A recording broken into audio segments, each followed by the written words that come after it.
हाँ? अरे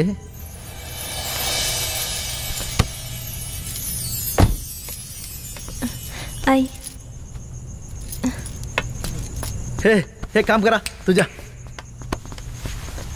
अरे तू भाई अब बैठा बैठा बैठा बैठा। अरे भाई हम तो सपना में भी ना सोचले रहनी कि इतना बड़का सुपरस्टार हमरे घर पे आई। अरे ऐसा कोनो बात नहीं है यार, हम इंसाने हैं। सोचनी है कि तुम्हार हाल चाल भी ले ले और एगो खुशखबरी भी दे दे। कौन खुशखबरी? हम काजल के कुछ दिन खातिर म्यूजिकल टूर पे लेके जाना चाहता नहीं। अरे वाह, ये तो काजल खातिर बहुत खुशी के बात बा। और हाँ, अगर अच्छे से ना गाई ना तो एक दिया थप्पड़। ना यार, ऐसा नौबत ना आई। कैसे कि इतना खूबसूरत आवाज हम आज तक लेना सुन रही है, और इनकर आवाज जे भी सुना था ना वो इनकर दीवाना हो जाता। भाई ये सब तोहरा कारण भइल बा, ना तू मिलता ना इनके सपना में पंख लागत। अच्छा भाई चलता नहीं। बाय काजल।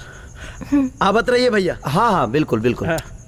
अब आप सबके बीच में आ रही हैं भोजपुरी की मशहूर सिंगर सुपरस्टार काजल। काजल, तू एक दिन बहुत बड़का सिंगर बन जेबू तो हमरा के तो नानू भुलेबू। जेकरा वजह से हमारा सपना साकार होता ओकरा के हम कैसे भुला दे। तोहरा के तो हम भगवान बना के जीवन भर पूजब।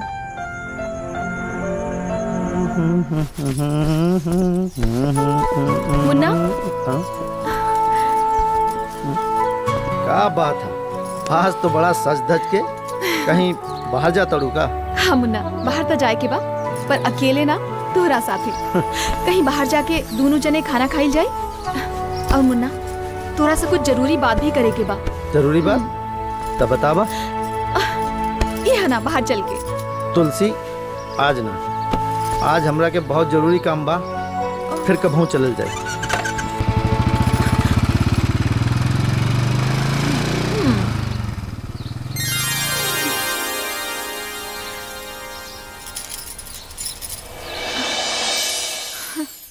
काजल पैकिंग हो गई। इला वैद्य जी से हम दवाई ले आयल बानी। जब भी गला फंसी ना थोड़ा सा पी लिया, आवाज एकदम साफ हो जाएगी। अच्छा।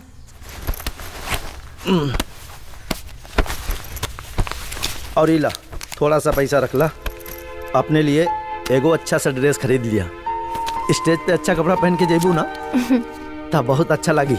और हाँ ठीक बा, पहुँचते ही फोन जरूर करिया।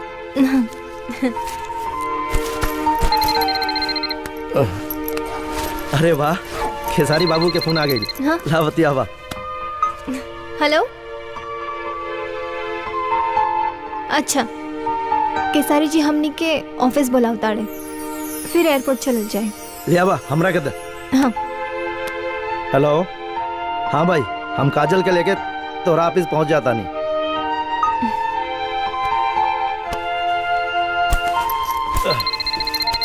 अरे आप कौन? हाँ। हेलो। मुन्ना भाई, तोरे के मूसा भाई अर्जेंट बुलवले बड़े। अरे यार, मूसा भाई के बोल दिया कि हम थोड़ी देर में आवता नहीं। ठीक है? ठीक बा।